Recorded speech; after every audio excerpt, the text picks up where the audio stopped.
À 3800 mètres de profondeur, le plus célèbre navire du monde est en train de disparaître. Mais la technologie est en train de le sauver.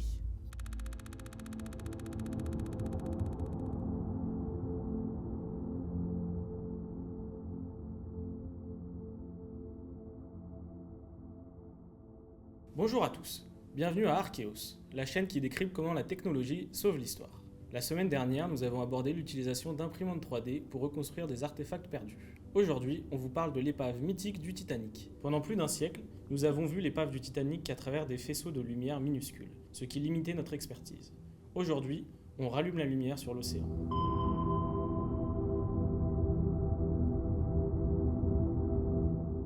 En 2023, on a envoyé une expédition scanner le Titanic. Mais pourquoi ?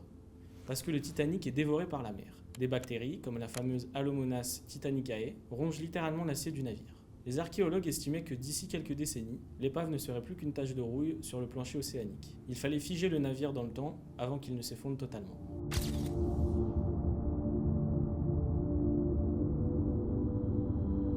Pour réaliser cet exploit, les chercheurs ont utilisé 2 sous-marins télécommandés. Équipés de lasers lidar et de caméras de photogrammétrie, pendant 200 heures, ces robots ont quadrillé la zone au millimètre près, prenant plus de 700 000 photos en ultra haute définition.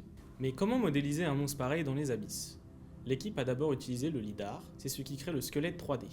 Le sous-marin envoie des millions d'impulsions laser invisibles sur l'épave, et en calculant le temps exact que met chaque faisceau pour rebondir et revenir, l'ordinateur crée un immense nuage de points. C'est une carte en 3D d'une précision millimétrique, capable de traverser les particules en suspension dans l'eau noire. Ensuite vient la photogrammétrie. C'est comme prendre un objet en photo sous des milliers d'angles différents. L'algorithme surpuissant vient littéralement coller ces 700 000 photos ultra nettes directement sur le squelette lidar pour lui donner des vraies couleurs et ses textures. C'est l'équivalent de cartographier l'intégralité de la ville de Paris, mais dans le noir absolu.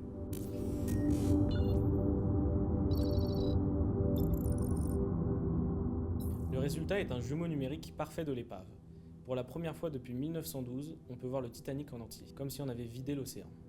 La résolution est tellement fine qu'on peut lire le numéro de série sur l'hélice ou voir des bouteilles de champagne intactes sur le sable. Ce n'est plus seulement une modélisation, c'est la scène de crime la plus précise jamais étudiée. Ce sont souvent les sites archéologiques les plus mythiques qui poussent la technologie à sauver notre héritage historique. Grâce à la technologie, le Titanic a été sorti de l'eau numériquement. Il appartient désormais aux historiens du futur.